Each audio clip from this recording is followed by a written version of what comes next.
Hey Gina, I hope all is well with you. Sitting here thinking about, what we're going to talk about this week. And a good friend of mine, she had reached out to me a while back and she said, Leo, have you ever talked about someone dating outside of their culture or someone marrying outside of their culture? And I said, that's an interesting thing. I was like, we haven't really talked about it, so I'd love to put it down as to one of our topics. Why? And she was like, well, just some of my experiences. And she was sharing from her Latinx point of view, right? So she actually ended up marrying a Caucasian guy, very nice dude, but they have different interests. So sometimes I'll talk to my friend and be like, hey, what are you guys doing this weekend? She says, we're going mudding. And I was like, you're going what? She was like, yeah, or we're going camping. And I was like, oh, okay. It's not my cup of tea, but, everybody has a different Latinx experience, right? Yes, yes. So, but these influences kind of come from her husband's side of the things he likes to do. And I was like, hey, I'm all for that. But what I asked her was, does he like to do some of the things that you like to do? Because I know she's an avid dancer. She loves dancing. She's like, well, he's not that good at dancing. And so then sometimes I say to myself, okay, so when we do go outside of our culture, or even sometimes within our culture, do we give a little bit of ourselves up? It got me thinking, in love outside of your culture. So have you ever been in love or dated or, outside of your culture?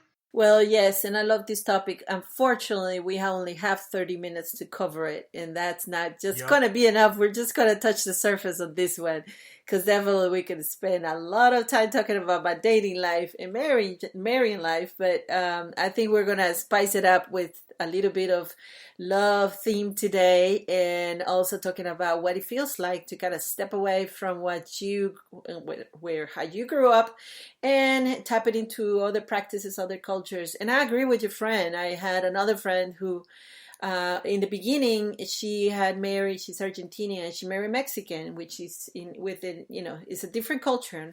And Sure. she was here for a long time. He had just come in, so he was still in the acculturation process. And on the weekends, he wanted to spend all the time with her. And she's like, please, go do stuff. Go do stuff. And he's like, but no. And then after he got acculturated, then he's like, you go and do stuff.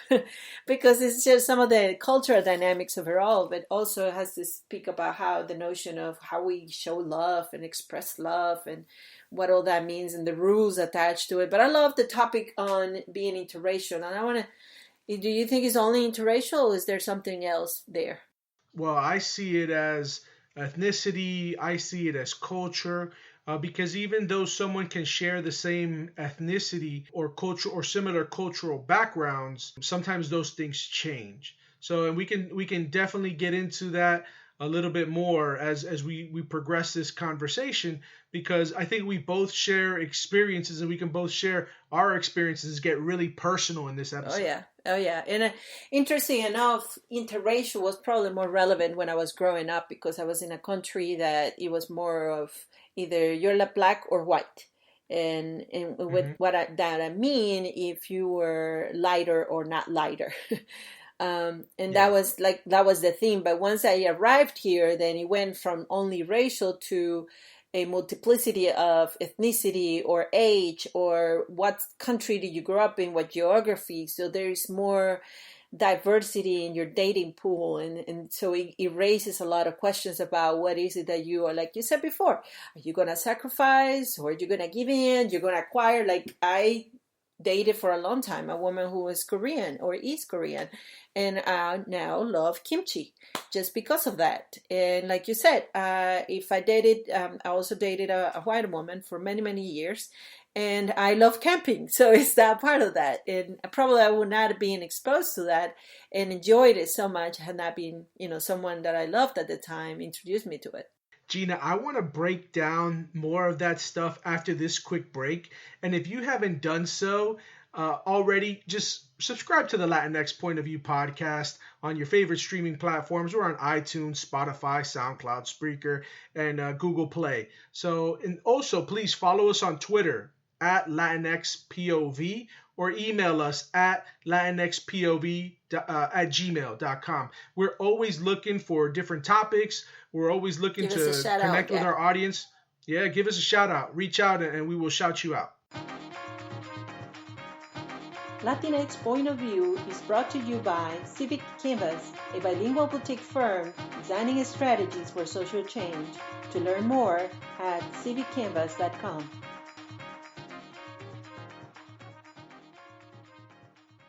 So, Leonardo, we're coming back to this topic, and I'm just, during the break, I was just thinking, oh my goodness, once you start accumulating some years, you start accumulating a lot of stories about your dating life.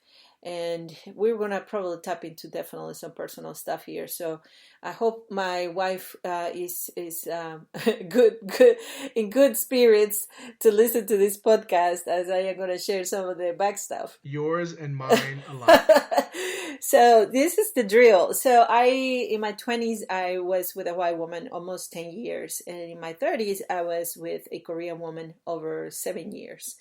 And interesting enough, after all that, what I call international research, I came back to my roots, and I finally married a Costa Rican woman. And I gotta tell you, there's something about that. That's awesome. You know, my experience growing up in South Florida is like this big old melting pot, right? So there was a little bit of everybody. So growing up, I dated Latino women. Growing up, I dated white women. Growing up, I dated African American women, Haitian American women, one or two Asian women. In South Florida, it was just, there were so many other different cultures that it was interesting. But for some reason, I kind of came back to me finding my wife outside of South Florida, and it just so happened that she's a Latina. So it's interesting how the world kind of turns. And people always ask me, well, is that something that you were looking for while you were dating? And to be honest with you, no, it wasn't, because I always looked for more of that personal connection. Could I connect with that person on different levels? And maybe consciously, I did not think that culture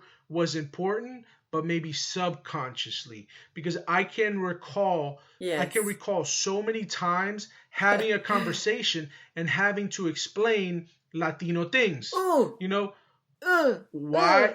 You're in the middle. Hey, you're in the middle of Christmas, and there is the when we did the first episode of LatinX Point of View, and there is esta de la canción the New Year's Eve song, and then you find in the middle of the song having to stop to explain what it means, because why are you singing about a black what was it una yegua? Yeah, I mean, you end up like missing some of those more to your heart moments, because you have to pause and introduce the other person to your culture, which is cool. It is cool, and you know, when you said that, it reminded me of one time having to explain to this young lady that I was dating why I had to go out to the grocery store on New Year's Eve to go buy grapes. You know, there was champagne already at home, but why I had to go out at 6 o'clock at night just before the grocery store closed to go buy grapes. And I'm like, I'll tell you about it after I come back. You know? Or, you get the stress of your abuelita or your mom. And, for us, mom is coming in. And there is, I love this translation of a comedian who does these portraits of the different generations of Latino moms and Latino females. And it is interesting when I see this woman who, how could you explain the power of a mom? More when they offer you food. Yeah. That's difficult. If you cannot be pausing and say, what is in it? What is that green thing? Or what is that other thing? No, you need to just eat it and just keep going. I've been in situations like that where I'll get uncomfortable, because I'm gonna be honest with you, I'm a simple eater. So women that I've dated, they might have taken me to their house and then say, oh, he doesn't eat that, and then the mom's looking at me like, what? And I'm like, I didn't say nothing. I was willing to try it. Why didn't you bring este blanquito? Yeah. So it was like, I was willing to try it. Yes. I was willing to try it. So I mean, but even within our Latino culture. And that's what I was about to say. In my early years of what I call now a straight life, because it didn't last that long, I was dating this African American, well, not African, it was a black Costa Rican. And when I got home, my mom just gave me the, you can be friends, but not more than that. Wow. And I thought, wow, what is this? But he is so cool and he's super fun and all this stuff. And I thought, wow. And it kind of stayed with me. And she says, I had to stay away from the sun because I couldn't get too tanned. And all these messages just kept telling me that I needed to get whiter. And there was this notion of when you marry up. in That's race. interesting. And this was very, very interesting to me that at one point when I was single for a while, I dated African American women, and I thought, wait, what is the deal? I mean, I choose who I love, and it should not be. But in also for that, for the women I dated, it was interesting to see their take on the Latino stuff as well, because they had their own struggles, and kind of marrying with another person who struggles as well with a different kind of portfolio of things from being an immigrant, second language, all this stuff. It was also like, okay, how much difficult do you want to make your life? But those messages just kind of creep into you, creep into your culture, and you don't know what to do with it until you grow up, and then you make your own Yeah, and decisions. it's funny that you mentioned the interracial, interethnic component to it, because growing up in my neighborhood, in my household, we had a tight knit little family unit. You know, we were in a Hispanic Latino neighborhood, but it was also an African American neighborhood. So, but within our little cul-de-sac, there was like 3 or 4 Latino families, and we got along really well and shared in the holidays. And I remember one of my neighbors, which is, like a second mom, she'd always be like, ¿Sabes cuándo se van a casar? When are you guys gonna get married? Y que no traigas ninguna negra. And I'm like, and I Wow. used to always tell her, Wow. like, I'll bring home whoever I want, you know? And so, she would say it in joke, but that joke where it's not really kind of like a joke. And I was like, So it was always interesting how people from a different generation would look at it. And I'm so glad that my generation, and partly going forward, looks at things from a different perspective. Not everybody, but I think we have more open mindedness to it. And I mean, you got to remember, it wasn't in the last 50 years. 1967, I believe, is when they just kind of became a legal Yeah, thing. so I mean, let's think about it. It was like 50 years ago, it was illegal to marry someone outside of what they considered your race, which is, nuts for me to think about that now. It's the Latino family unit that to me, I guess, was always interesting, and having to explain that to people who didn't have that tight family unit. And you know what? Mine wasn't as tight as others, because I've talked to some friends who, when you talk about their family, and you shared it in one of your episodes, la tía viene con la prima, and everybody's at the house, and da da da da da, and they're constantly there, and constantly in your space, and constantly in your face. And it's Yep. like, wow, okay, it can be intense for someone from another culture to kind of come Yeah. into that and have to deal with it. And I did see there are some things, but interesting enough for the two cultures that I experienced. I mean, the mainstream American, white American, wasn't that something that I wasn't accustomed to, because the movies and the surrounding culture just give you enough information.